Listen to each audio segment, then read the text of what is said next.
Bonjour et bienvenue. Aujourd'hui, nous allons explorer les profondeurs silencieuses et souvent invisibles des relations toxiques, en particulier celles que l'on qualifie de narcissiques.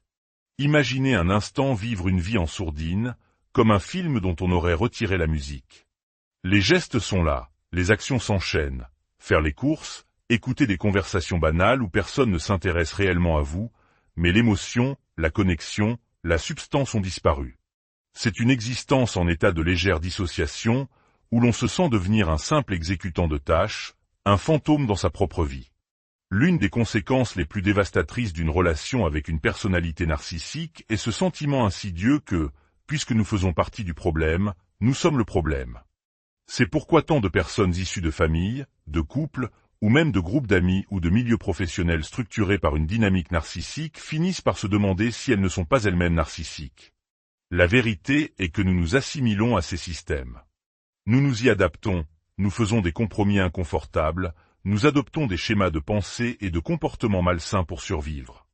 Et au cœur de chaque système narcissique, il y a un élément fondamental, un pilier sur lequel tout repose, le mensonge. Pas seulement le mensonge de la personne narcissique, mais celui de tout le monde. La personne narcissique, par définition, ment. C'est inscrit dans sa structure de personnalité. La tromperie, la distorsion de la vérité, le déni de la réalité sont ses outils pour façonner un monde qui lui convient. Elle ment pour paraître sous son meilleur jour, pour cacher ses actes répréhensibles, pour maintenir son pouvoir et son contrôle. Le fondement d'un système narcissique est une illusion, l'illusion de la perfection, de la supériorité. Et pour maintenir cette illusion, le mensonge est constant. Les personnes narcissiques mentent souvent avec une facilité déconcertante, car elles se sentent en droit d'obtenir ce que le mensonge leur procure. Bien qu'il soit parfois possible de déceler leur tic, un regard fuyant, une gestuelle particulière, confronter un narcissique à son mensonge est une impasse. Vous serez accueilli par le gaslighting, cette technique de manipulation qui vous fera douter de votre propre perception, de votre propre santé mentale. Mais le point le plus troublant, et celui qui nous intéresse aujourd'hui, est que dans un système narcissique dont on ne peut s'échapper, tout le monde se met à mentir. Vous, moi, nous tous. Et c'est cela qui nous ronge de l'intérieur, car cela heurte nos valeurs profondes. Nous ne sommes peut-être pas des menteurs par nature, mais le mensonge devient un mécanisme de survie. Enfant, peut-être avez-vous essayé d'exprimer vos besoins directement. Vous avez probablement été accueilli par la colère, le mépris, ou des accusations d'égoïsme. Alors, vous avez appris. Vous avez appris les chemins de traverse, les portes dérobées pour obtenir ne serait-ce qu'une miette de ce dont vous aviez besoin. Vous avez appris à ne pas dire la vérité sur où vous alliez, avec qui vous étiez, ou sur ce qui vous tenait à cœur, simplement pour éviter une crise, une critique, une humiliation. Certains mensonges sont nés de la nécessité la plus crue. Combien d'histoires avons-nous entendues de personnes, souvent des femmes, obligées de cacher de l'argent dans une vieille boîte à café. Elles reçoivent un budget pour les courses, et à force de coupons de réduction et de gestion méticuleuse, elles parviennent à économiser quelques euros ici et là. Cet argent, mis de côté en secret, servira à acheter quelque chose de nécessaire pour un enfant, ou à aider un proche, des choses que le partenaire narcissique n'aurait jamais autorisées. Est-ce de la tromperie? Ou est-ce un acte de survie, un acte de résistance silencieuse? Peut-être mentez-vous sur le temps que vous passez avec une amie, parce que vous ne supportez plus d'entendre les critiques acerbes de votre partenaire à son sujet.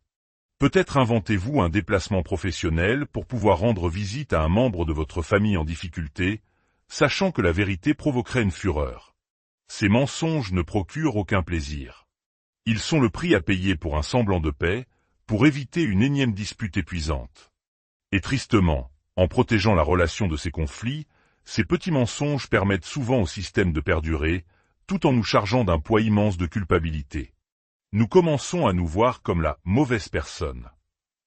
Avec le temps, toute la dynamique relationnelle se transforme en un subterfuge permanent, un véritable roman d'espionnage où personne ne dit la vérité. On se sent inauthentique, frauduleux. Et le pire, c'est que le mensonge peut devenir un réflexe, une habitude qui déborde dans d'autres sphères de notre vie, même là où il n'est plus nécessaire. Nous oublions qu'il existe des relations saines où la vérité est possible et bienvenue. Cette façade de perfection, souvent magnifiquement mise en scène sur les réseaux sociaux avec des photos de vacances souriantes, est maintenue par un réseau complexe de mensonges. Et ces mensonges pèsent comme une brique sur la psyché de ceux qui sont contraints de les porter, les remplissant d'une honte profonde. Pour survivre, surtout depuis l'enfance, mentir n'est pas un choix moral, mais une question de sécurité psychologique. On apprend les règles du jeu pour traverser le champ de mine. Mais lorsque ces stratégies de survie deviennent des réflexes, elles peuvent nous hanter longtemps. Une de ces stratégies les plus complexes est ce que l'on pourrait appeler la triangulation du désespoir. La triangulation est une tactique de manipulation où une tierce personne est introduite dans une dynamique relationnelle pour déstabiliser ou contrôler. La personne narcissique l'utilise constamment. Mais dans notre contexte, nous parlons de la triangulation comme d'une manœuvre désespérée de la part de la victime. Imaginez cette situation. Vous savez que votre partenaire narcissique rejette systématiquement toutes vos idées, par pur mépris ou esprit de contradiction. Cependant, il admire profondément le mari de votre meilleur ami.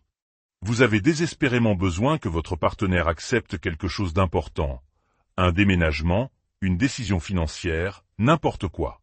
La communication directe étant vouée à l'échec, que faites-vous? Vous pourriez subtilement suggérer l'idée à votre amie, en espérant qu'elle en parle à son mari, qui, à son tour, la suggérera à votre partenaire comme si elle venait de lui.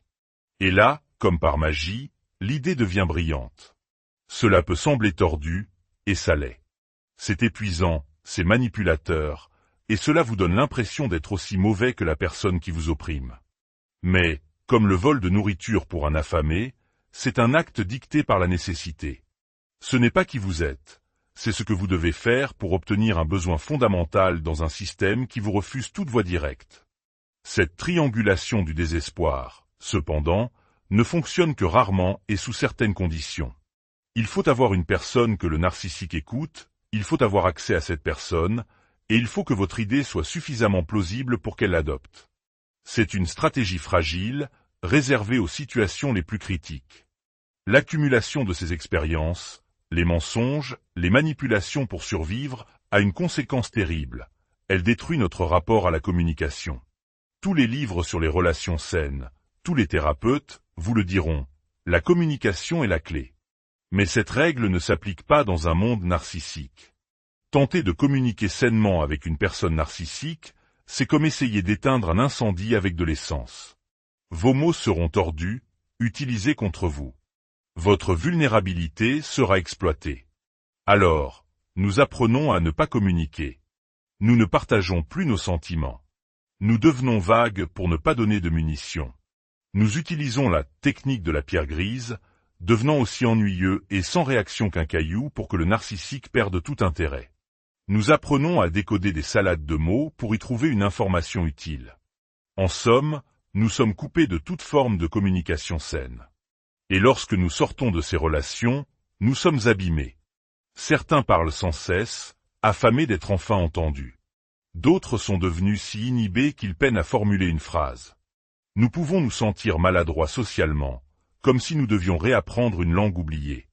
La confiance est brisée, non seulement envers les autres, mais aussi envers notre propre capacité à nous exprimer clairement. La vérité fondamentale, et que beaucoup de conseils ignorent, est que la communication ne fonctionne qu'entre deux personnes saines, respectueuses et capables d'introspection. En l'absence de cela, insister sur la communication ne fait que culpabiliser davantage la victime. Alors, que reste-t-il quand on ne peut ni partir, ni communiquer? Il reste une dernière stratégie de survie, peut-être la plus triste de toutes, faire acte de présence. C'est l'art de participer sans être là.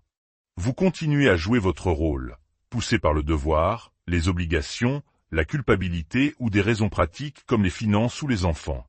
Faire acte de présence, c'est comme aller à un travail que l'on déteste juste pour le salaire. On fait le minimum syndical. On dit « s'il te plaît » et « merci ». On accomplit les tâches attendues, conduire la personne à l'aéroport, apporter un plat au repas de famille, écouter des monologues sur la météo ou le plombier incompétent. De l'extérieur, tout semble normal. La plupart des gens ne voient que la surface, les gestes. Ils ne perçoivent pas le vide abyssal derrière. Ils ne voient pas que c'est une performance, des mots sans musique. Vous êtes là, mais votre cœur, votre esprit, votre âme sont ailleurs. C'est une stratégie qui permet de maintenir une paix relative, de protéger les autres membres de l'environnement, comme les enfants. Mais le prix à payer est immense. Plus vous passez de temps dans ces interactions vides, plus vous vivez dans un état de déconnexion de vous-même. Cela mène à l'engourdissement, à l'épuisement, à l'apathie, à un sentiment de vide. Vous perdez des morceaux de vous-même. Cette déconnexion peut même affecter votre concentration, votre mémoire. Et le plus grand danger est que cet état d'engourdissement ne déborde dans vos relations saines. Il devient difficile d'activer et de désactiver ce mode de survie. Alors, comment survivre à la survie? La première étape est la conscience. Reconnaître que ces comportements, mentir, trianguler, se détacher, ne sont pas le reflet de votre véritable nature, mais des cicatrices. Ce sont les stratégies que vous avez dû développer pour naviguer dans un environnement impossible. Guérir, ce n'est pas seulement grandir. C'est aussi déposer les armes que vous avez dû porter. C'est réapprendre à faire confiance, à communiquer directement, à être pleinement présent. C'est un processus lent, qui demande une immense compassion envers soi-même.